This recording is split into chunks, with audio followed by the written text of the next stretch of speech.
Good morning everyone. I welcome you back in my next session that is related to chapter 13. Again, we are going to start our concept that is related to surface area and volume. Today I am going to start again by 3 exercise that is related to volume only. Now in this exercise, we will recast some objects in other shapes and we will find out their sometime radius and sometime height. हमें क्या करना है, जब हम किसी भी object को melt करके रिकास्ट करते हैं, हमने किसी चीज को पिघला दिया, जैसे हम स्पेशली जब हम पहले बच्चे थे तो हम क्या करते थे, दिवाली के बाद हम वैक्स इकट्ठा करते थे कैंडल्स का, फिर हम क्या करते थे, उसको मेल्ट करते थे, किसी भी उसको हम इकट्ठा करके किसी भी कंटेनर में डाल के पहले उसे गर्म करते थे, फिर हम उसको किसी शेप में लेके आते थे, कैंडल अपनी खुद बनाते थे, मेनली हम वी यूज टू डू। अब हमने क्या किया, पहले हमने वैक्स लिया, उसको एक हेमिस्फेरिकल शेप के कंटेनर में उसको डाल के मेल्ट करके एक कैंडल की शेप दे दी हमने। अब हमें लगा कि नहीं ये शेप मेरे को अच्छी सी नहीं लगी, अब मैं क्या करूंगी, मुझे लगा कि चलो अपने कैंडल्स को थोड़ा सा बड़ा बनाते हैं, तो अब मैंने इसको फिर वापस मेल्ट किया उसी वैक्स को और उसको एक सिलेंडर की फॉर्म में बना दिया। अब मेरी जो कैंडल है वो है सिलेंड्रिकल शेप में। तो क्या हुआ कि उस वैक्स का जो वॉल्यूम है, पहले जो भी वैक्स था वो और अब जो वैक्स जो भी उसमें यूज हुआ हमारा वो दोनों क्या है, इक्वल अमाउंट में थे। तो जब हम किसी भी चीज को मेल्ट करके किसी और शेप में रिकास्ट करेंगे तो उन दोनों का जो वॉल्यूम है वो क्या है, इक्वल होगा। सेम हमारा क्वेश्चन है, फर्स्ट क्वेश्चन हमारा है, एक स्फीयरिकल आपके पास बॉल थी, आपने इसको मेल्ट किया जिसकी रेडियस थी 4.2 सेंटीमीटर। अब हमने इसको रिकास्ट किया एक सिलेंडर की शेप में, जिस सिलेंडर की रेडियस है 6 सेंटीमीटर, हाइट आपको फाइंड आउट करनी है। I hope statement is clear to you. Now solution, volume of sphere is equal to volume of cylinder. ये बेटा हर कंडीशन में इक्वल नहीं होता, कब होता है कि when you will melt any object and recast in other shape.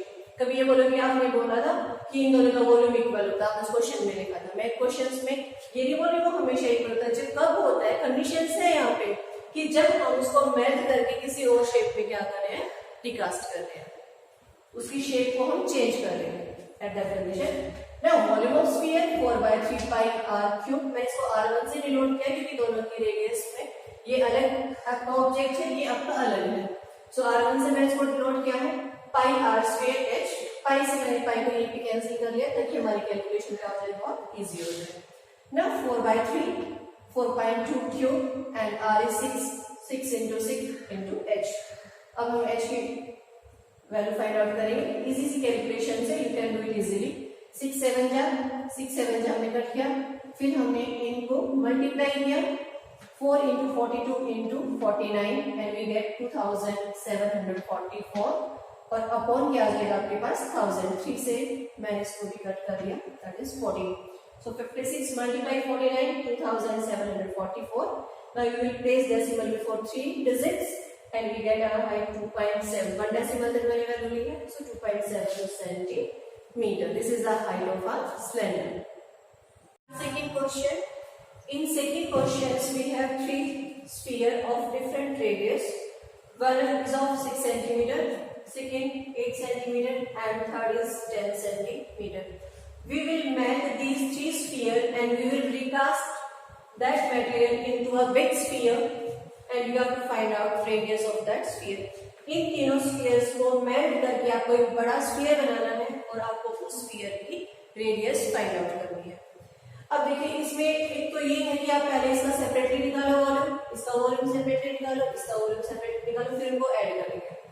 लेकिन उससे भी इजीएस्ट वे क्या है कि हम डायरेक्ट देखो इसको 4/3 पाई आर क्यूब, हम इसको कैलकुलेट नहीं किया है, सिर्फ फॉर्मूला पुट किया है। 4/3 पाई आर क्यूब फर्स्ट की रेडियस 60, 4/3 पाई h क्यूब सेकेंड की रेडियस, 4/3 पाई 10 क्यूब थर्ड की रेडियस एंड और जो बिग स्फीयर बना है इसकी रेडियस को हमने लिया है capital R। So 4/3 pi r cube, all are sphere and volume of sphere is 4/3 pi r cube। Now we will take 4/3 pi common from both sides। यहाँ से हमें 4/3 pi common निकाल के यहाँ से भी 4/3 था आपके पास, इसलिए हमें 4/3 को 4/3 पाई से कट करते हैं। अब आपके पास कैलकुलेशन बिल्कुल सिंपल है। 6 का क्यूब क्या होगा? Cube of 6 is 216, cube of 8 512, cube of 10 is 1000. When you will add them, you will get 1728. That is equal to r cube. अब हमें अगर आपका r यहाँ पे रेज़ टू पावर 3 है, इसको भी हम इसी फॉर्म में कन्वर्ट करेंगे।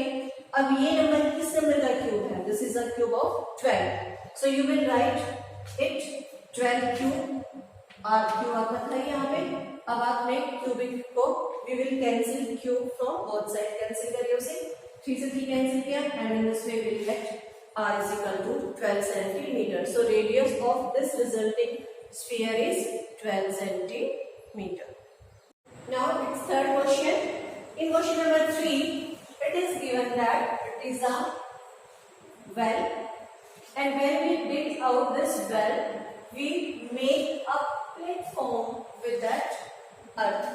जब हम एक कुएं को उसकी मिट्टी को बाहर निकालते हैं, एक कुएं की खुदाई करते हैं और उस मिट्टी को बाहर निकाल के हम उसको एक प्लेटफॉर्म बनाते हैं। आपको इस प्लेटफॉर्म की आपको हाइट फाइंड आउट करनी है, लेंथ गिवन है और इसकी ब्रेड्थ गिवन है। सो अब इसका जो वॉल्यूम होगा, इस क्यूबॉइड का जो वॉल्यूम होगा, जो आपका प्लेटफॉर्म है, उसकी शेप क्या होगी? क्यूबॉइड, जैसे आपका स्टेज होता है स्कूल में। अब लेंथ, ब्रेड्थ और हाइट क्यूबॉइड है, क्यूबॉइड का volume length into breadth into height. 2 dimension given है, लेंथ गिवन है और इसकी ब्रेड्थ गिवन है, आपको हाइट फाइंड आउट करनी है। बिल्कुल सिंपल सा क्वेश्चन है बेटा। अब जो ये है सिलेंडर, आपका सिलेंडर में से हमने इस वेल में से कितनी मिट्टी बाहर निकाली, ये हमें कहाँ से मिलेगा? जब इसका वॉल्यूम होगा उतनी ही मिट्टी उसमें से बाहर निकल जाएगी।